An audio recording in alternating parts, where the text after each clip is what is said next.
যদি বলে হাসান মাহমুদ একটা রিপোর্ট করছে ডোন্ট কেয়ার, অমুক একটা রিপোর্ট করছে ডোন্ট কেয়ার, একটু ইংলিশে রিপোর্ট হইলে আর হার্ভার্ড, এমআইটি, অক্সফোর্ড, তখন একটা ভাব চলে আসে না, ও বাবা হার্ভার্ডের দেশের একদম নামি দামি বিশ্ববিদ্যালয় থেকে আপনি পড়াশোনা করেছেন, আপনাকে যখন অনেক বড় একটা চেয়ারের দায়িত্ব দেওয়া হলো, আপনি একাই 11,000 কোটি টাকা পাচার করে দিচ্ছে। তাহলে দেখেন আমরা ওই যে সরকার ইনভেস্টমেন্ট বাড়াইলো, 8%কে 30% করলো, ধরে নিলাম রাষ্ট্রের প্রয়োজনে করলো, একদম একদম একেবারে প্রপার দক্ষ স্কিল ম্যান পাওয়ারও তৈরি করলো, আপনার জন্য অনেকগুলো বিশ্ববিদ্যালয় করলো, আপনি টপ বিশ্ববিদ্যালয়ে পড়াশোনা করলেন, এন্ড দেন যখন রাষ্ট্রকে দেওয়ার আপনার সময় আসছে তখন আপনি টেবিলের নিচে দিয়ে হাত দেন, তাই না? তখন আপনি বলেন যে রোজা রাখছি ভাই, ইফতারের পরে ধরবো, আপনি ড্রয়ারে রেখে যান। আপনি একটা অন্ধকার রুমে আছেন, আপনার কাছে একটা দিয়াশলা, একটা মাত্র ম্যাচের কাঠি আছে, অন্ধকার একটা রুম, খুবই অন্ধকার, সেখানে তিনটা জিনিস আছে, ক্যান্ডেল আছে, একটা গ্যাস স্টোভ আছে, আর একটা হচ্ছে হারিকেন। আপনি কোনটা আগে জ্বালাবেন? কোনটা আগে জ্বালাবেন? মোমবাতি জ্বালাবেন নাকি চুলা জ্বালাবেন নাকি হারিকেন? আপনি কিন্তু অন্ধকার রুমে আছেন, এর একটাও না, সবার আগে আপনি ম্যাচের কাঠিটা জ্বালাবেন,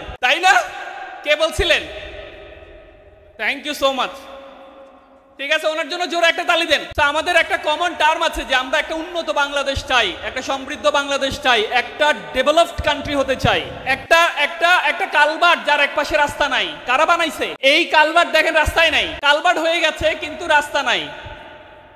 এখানে দেখেন রাস্তা আপনি এমন পিচ ঢালাই করছেন, কিছুদিন পরে ঝড় হওয়ার পরে পিচ আলাদা হয়ে গেছে। দেখেন ওই যে আমাদের সম্মানিত অতিথি স্যার বলেছেন যে আমাদের ইঞ্জিনিয়াররা এত মেধাবী, এত ভালো, এত সৎ, লোহার পরিবর্তে সব বাঁশ। লোহার পরিবর্তে কি? এন্ড দেন আপনি লোহার পরিবর্তে বাঁশ দিয়ে যখন ঘর বানাইছেন, ঘরগুলো এবার ভেঙে ভেঙে পড়ে যায়। তাহলে এখন বলেন বাংলাদেশের উন্নয়নে ডিপ্লোমা ইঞ্জিনিয়ারদের অবদান কেমন? বা আমি যদি আরেকটু কমন টার্ম বলি, ইঞ্জিনিয়ারদের অবদান কেমন লোহার পরিবর্তে? তাহলে এই ইঞ্জিনিয়ার দিয়ে কি সমৃদ্ধ বাংলাদেশ পসিবল? সম্ভব? তাহলে আমরা যে সমৃদ্ধ বাংলাদেশ চাই বা একটা ডেভেলপড কান্ট্রি চাই, ওই ডেভেলপড কান্ট্রি বা সমৃদ্ধ বাংলাদেশ বলতে আমরা কি বুঝি? কি বুঝি?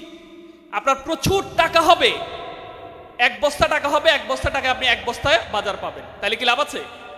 লাভ আছে? লাভ নাই। যেমন আফ্রিকাতে এখন এক বস্তা টাকা নিয়ে যায়, এক বস্তা বাজার নিয়ে আসে, তার মানে তাদের টাকার ভ্যালুটা একদম কম। এখন আমাদের দেশে প্রচুর পরিমাণে আমাদের সবাই একটা কথাই বলে যে আগামী সমৃদ্ধ বাংলাদেশ গড়বো, বাট ট্রুলি একটা ডেভেলপড কান্ট্রি বা একটা সমৃদ্ধ বাংলাদেশ বলতে কি বুঝায়, এটা IMF, ওয়ার্ল্ড ব্যাংক এরা কিন্তু নির্দিষ্ট করে দিয়েছেন। এই যে দেখেন একটা বাংলাদেশ, একটা পৃথিবীর কোনো একটা দেশকে যদি সমৃদ্ধ হতে হয় কয়েকটা ইন্ডেক্স আছে। নাম্বার 1 দেখেন জিডিপি কত, বাংলাদেশের কত? $2690। আর পৃথিবীর 1 নাম্বার জিডিপিতে 1 নাম্বার দেশ লুক্সেমবার্গ, তার কত? 1,40,940। আর সবচেয়ে কম হচ্ছে সাউথ সুদান, দক্ষিণ সুদানের, তার মানে মুসলিম কান্ট্রি, আফ্রিকান। এরপর দেখেন SDI একটা আছে যে মানুষ কি পরিমাণ বাঁচবে, বাংলাদেশের সকল জিনিসের দাম বাড়ে একমাত্র মানুষের দাম ছাড়া, তাই না? দেখবে রাস্তাঘাটে মানুষ মারা যাচ্ছে, বাইক অ্যাক্সিডেন্টে মারা যাচ্ছে, ট্রাভেলিংয়ে মারা যাচ্ছে, বসে আছে মারা যাচ্ছে, মানে উইদাউট এনি প্রপার রিজন মানুষের লাইফ শেষ। সো এই SDI তে আমাদের অবস্থা খুবই খারাপ, আমরা 130তম পজিশনে আছি। নাম্বার 1 দেশ কোনটা? আইসল্যান্ড। সো এই যে কয়েকটা ইন্ডেক্স এখানে আছে, property rate, literacy rate, advanced infrastructure, এই সব কিছু মিলেই যারা ভালো করবে তারাই ডেভেলপড কান্ট্রি হবে। এবং ওয়ার্ল্ড ব্যাংক বলছে যাদের $15,000 থেকে $30,000 জিডিপি পার ক্যাপিটা থাকবে তাদেরকেই আমরা উন্নত দেশ বলতে পারি। সো আমাদের কত? 2690, রাইট? তাহলে ওই যে 15,000 বা 30,000 যেতে আরো কত লাগবে? অনেক লাগবে, রাইট?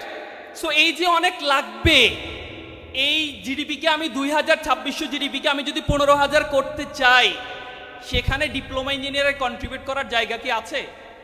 বা আমরা যারা ইঞ্জিনিয়ার হতে চাচ্ছি তাদেরকে কন্ট্রিবিউট করার জায়গা আছে?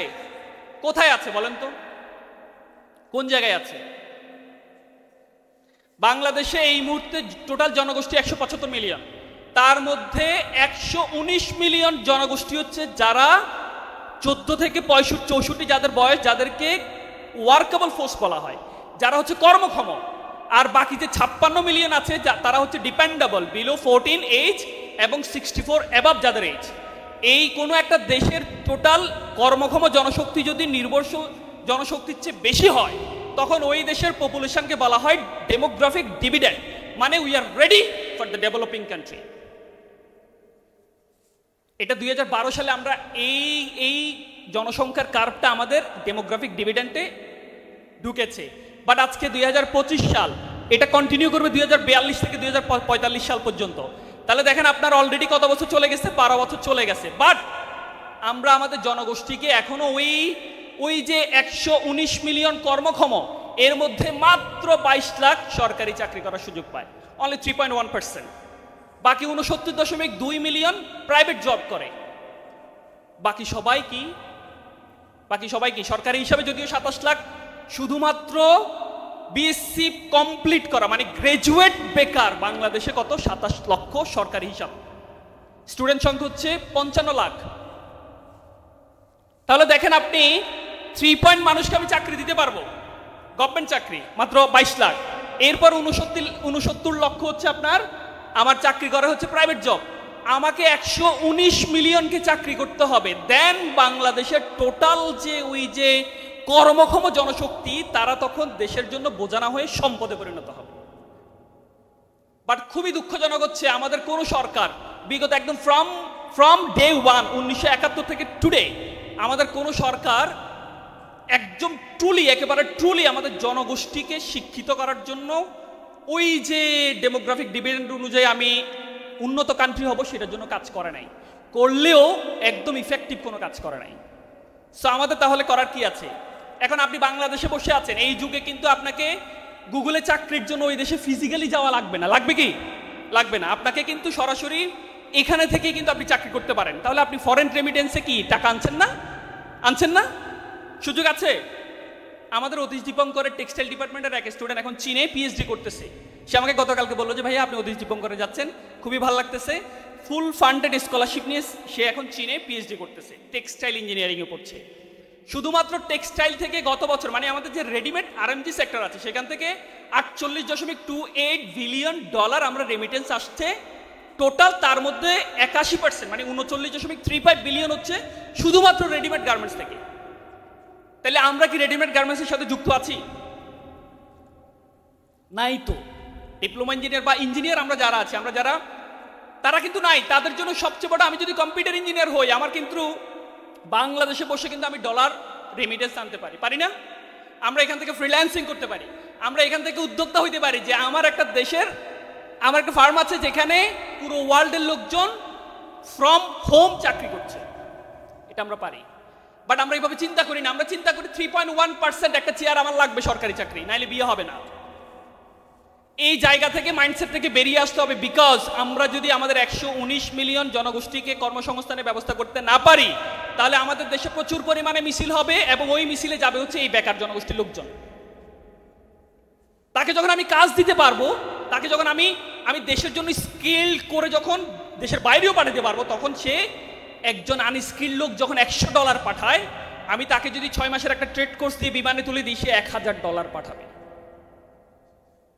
না? কিন্তু আমরা এইভাবে চিন্তা করি না, এবং এই চিন্তা করি না বলেই কিন্তু টোটাল বাংলাদেশের শিক্ষা খাতের যে ইনভেস্টমেন্ট তার অনলি 7 to 8% কারিগরি শিক্ষায়, অথচ উন্নত দেশ হওয়ার জন্য 30% অ্যাবাভ ইনভেস্টমেন্ট লাগবে এই জায়গায়। কিন্তু এই একটা সেক্টরকে বাম চোখে দেখা হয়। এটা কি উচিত? পৃথিবী বলছে, উন্নত দেশ বলছে, পরিসংখ্যান বলছে, ডেমোগ্রাফিক ডিভিডেন্ড বলছে, সবকিছুই বলছে যে জনগোষ্ঠীকে স্কিল বানাইতে হবে, কারিগরি শিক্ষা দিতে হবে, ট্রেড কোর্স দিতে হবে, তাদেরকে প্রপার ম্যান পাওয়ার বানাইতে হবে। এন্ড দেন তাকে আপনি দেশে বিদেশে যেখানেই পাঠান সে আপনার জন্য, ওই যে ইন্ডিয়ানরা কিন্তু আমাদের চেয়ে অনেক এগিয়ে, শুধু একটাই রিজন, আমরা উইদাউট স্কিল তাদেরকে পাঠাই, তারা স্কিল করে পাঠায়। সো এই জায়গায় আমরা যারা পড়াশোনা করছি তাদের কন্ট্রিবিউট করার সুযোগ আছে, এটা আমাদেরকে মনে রাখতে হবে। পারবো ইনশাল্লাহ। শুধুমাত্র 3.1%-এর মধ্যে সীমাবদ্ধ থাকলে হবে না। শুধুমাত্র রাস্তায় নেমে চাকরির জন্য, কোটার জন্য, এটা সেটার জন্য আন্দোলন করলে হবে না। আমাকে উদ্যোক্তা হইতে হবে, অথবা আমাকে স্কিলড হয়ে দেশের বাইরে গিয়ে রেমিটেন্স আনতে হবে। পারবো ইনশাল্লাহ, আমরা পারবো। সো এই দেশে প্রকৃত অর্থে তখনই আমাদের ওই যে ডেভেলপড কান্ট্রি আমরা হইতে পারবো যখন সত্যিকার অর্থে 119 মিলিয়ন মানুষের জন্য আমরা কর্মসংস্থানের ব্যবস্থা করতে পারবো। এখন সরকারের একার পক্ষে কি সম্ভব? পসিবল না তো, সম্ভব না, কিন্তু কোনোভাবেই সম্ভব না। এন্ড দ্যাটস ওয়াই আমাদের ওই যে ব্যক্তি পর্যায়ে আমাদেরকে উদ্যোগগুলো নিতে হবে।